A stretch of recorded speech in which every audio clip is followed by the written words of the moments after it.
Alguém perguntou: onde está a data do Apocalipse na Bíblia? A pergunta indica duas coisas. Uma de duas coisas. Ou uma completa ignorância do que o Apocalipse se trata, ou um deboche, como é costumeiro nos últimos dias. O deboche, em outras palavras, não vai acontecer coisa nenhuma. Mas eu vou preferir a primeira opção e vou responder a pergunta como foi feita. Onde está a data do Apocalipse na Bíblia? Muitas pessoas gostariam de saber, não é? Aliás, essa é uma pergunta milenar. Os discípulos perguntaram para Jesus: quando vão acontecer estas coisas? Então, é uma pergunta que tanto cristãos quanto ateus querem saber. O mundo vai durar eternamente ou vai acabar? E se vai acabar quando?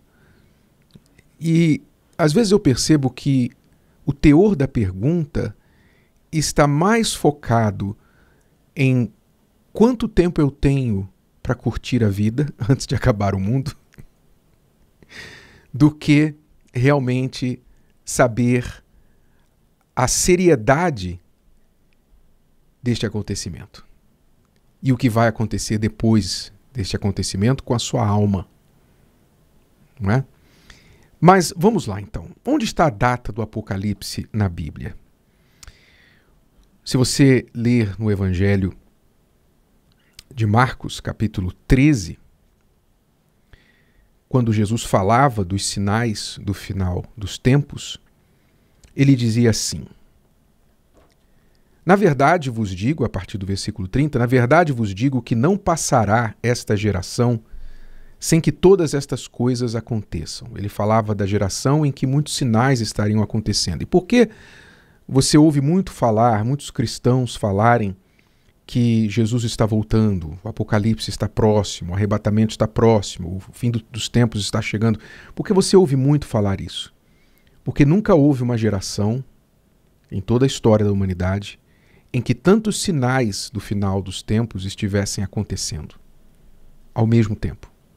Tá? Eu não vou entrar nesse quesito aqui, mas, como eu falei na mensagem anterior, você pode ler o livro A Terra Vai Pegar Fogo, que vai te dar um panorama muito claro sobre isso, ligado aos dias atuais.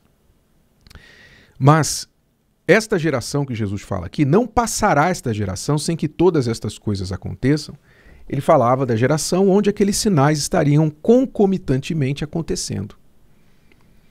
E por isso nós vemos que a geração que vivemos agora é a geração que mais se encaixa nas palavras do Senhor Jesus, que era algo que não se encaixava, por exemplo, nos anos 60, nos anos 70, nos anos 40, em 1800, no século 15, não se encaixava. As profecias feitas pelo Senhor Jesus há quase 2000 anos se encaixam na nossa geração. Bom, então ele falava: não passará esta geração sem que todas estas coisas aconteçam. Passará o céu e a terra. Ou seja, o céu como nós conhecemos, a terra como você conhece, vão passar. E você vê aí como que as forças naturais estão como que convulsionando, não é? Tanto por reação à ação humana, a natureza parece estar revoltada e revoltosa contra o homem, e a Bíblia também fala sobre isso, que a criação geme e espera, clama pelo dia do juízo. Então a terra parece que está clamando, a terra parece que está se convulsionando contra o homem. E por isso temos visto aí tantos desastres naturais, coisas assim não vistas anteriormente e com mais intensidade. E ele fala: o céu e a terra passarão, mas as minhas palavras não passarão. Ou seja, para quem duvida das palavras do Senhor Jesus, saiba de uma coisa: se você tem os seus pés no chão agora, Se você está no seu automóvel, o seu automóvel está rodando com as 4 rodas no chão.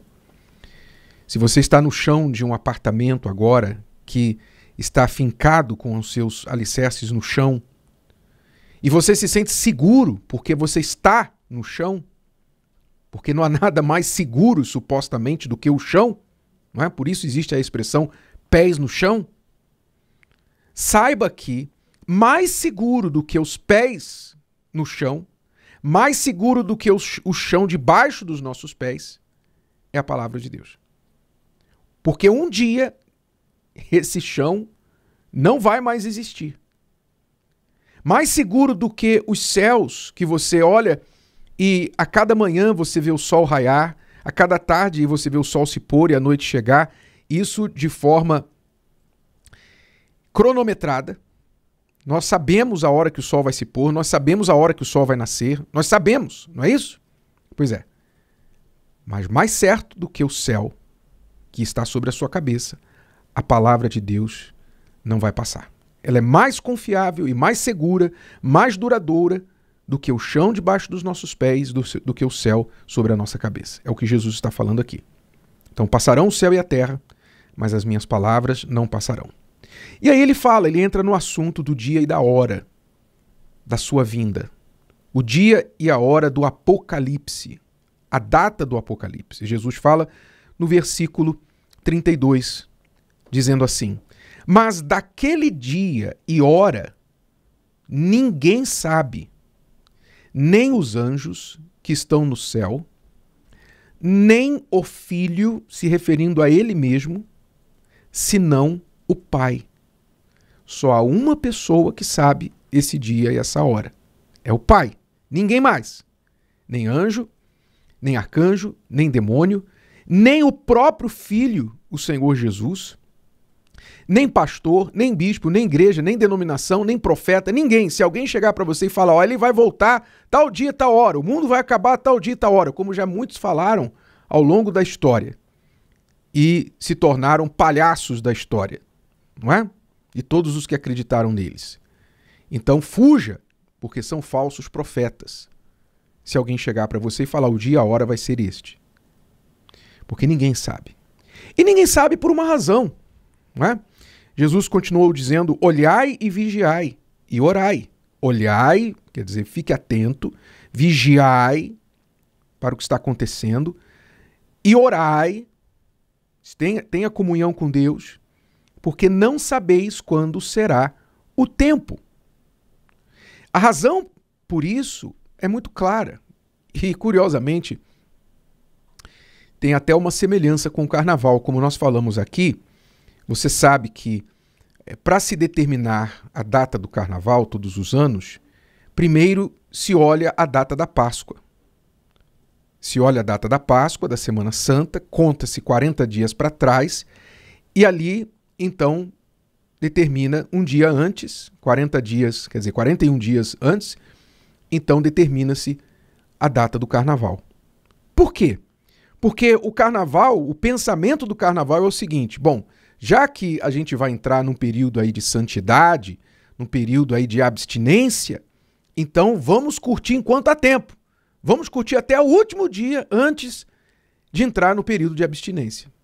Então a semelhança desta pergunta que muitos fazem, com uma intenção de também curtir o quanto eles puderem, é exatamente isso. As pessoas muitas vezes querem saber o dia e a hora, porque elas pensam assim, bom, se eu souber o dia e a hora, então eu vou poder me preparar. Não é? Eu vou poder me preparar. Mas eu lhe pergunto, é isso que Deus quer? Que com toda a hipocrisia alguém viva totalmente alheio a Ele e no último dia, que ela sabe que o mundo vai acabar ou que ela vai morrer, ela então se arrepende hipocritamente? É isso que Deus quer? Então você entende porque Deus não deixou revelado para ninguém nem dia, nem hora. Ninguém sabe. Aliás, o que ele diz é que vai ser uma total surpresa. Total surpresa. Ninguém vai estar esperando. Quer dizer, os que estão atentos aos sinais vão estar de prontidão no sentido, olha, vai estar mais próximo do que nunca, mas ninguém sabe a hora nem o dia. Compreendeu? Por isso, necessidade de quê? De vigilância. O que Deus quer fazer com essa forma de agir, esta forma do Apocalipse? Ele quer que as pessoas vivam cada dia de suas vidas como se fosse o último. E não é no sentido de, então eu vou curtir, se amanhã eu vou morrer, então hoje eu vou curtir, vou fazer. Não, como se fosse o último no sentido de cuidar da sua alma. O último nesta terra, porque o último dia da vida na terra não é o último dia da sua alma. Não se esqueça. O seu último dia na terra, o último dia do seu corpo respirando na terra, não é o último dia da sua alma. É uma passagem da morte para a eternidade. Aliás, da vida para a eternidade. Então, viver cada dia como se fosse o seu último envolve o quê? Se ele volta hoje, se ele vai voltar hoje, se ele vai voltar amanhã, então, como está a minha vida? Como está a minha alma? Como está o meu espírito? Como está a minha comunhão com Deus? Você avaliar a sua condição não por questão de boas obras, não é questão de você bonzinho, porque não são os bonzinhos que vão ser salvos. Porque bom aos olhos de Deus não tem a ver com aquilo que as pessoas fazem por questão de obrigação, de serem justas. Mas sim, bonzinho aos olhos de Deus significa creu no Senhor Jesus, creu no seu Filho, aceitou o sacrifício de substituição que o seu filho fez na cruz pela alma dela. Porque não importa quão bom você seja, você ainda é pecador. E as nossas boas obras não podem limpar as nossas más. Por isso, a necessidade da fé. A fé é que justifica, a fé é que salva, e não as boas obras. Quem é salvo tem boas obras, mas nem todos que têm boas obras são salvos. Então, não se preocupe com a data do Apocalipse. Se preocupe em viver cada dia como se o Apocalipse fosse acontecer hoje. Em temor, tremor, respeito, obediência à palavra de Deus. E aí sim, quando vier, se vier hoje, se vier amanhã, quando vier, você vai estar salvo, você vai estar tranquilo. Esta é a sabedoria de Deus e é o que o Espírito Santo alerta aos que creem, aos que têm juízo. Mais uma vez, as palavras do Senhor Jesus, não de homens. Olhai, vigiai e orai, porque não sabeis quando será o tempo. Se o vídeo de hoje te ajudou, você conhece alguém que vai ser ajudado por essa mensagem, passe adiante. E se você ainda não inscreveu aqui no canal, inscreva-se agora. Até a próxima.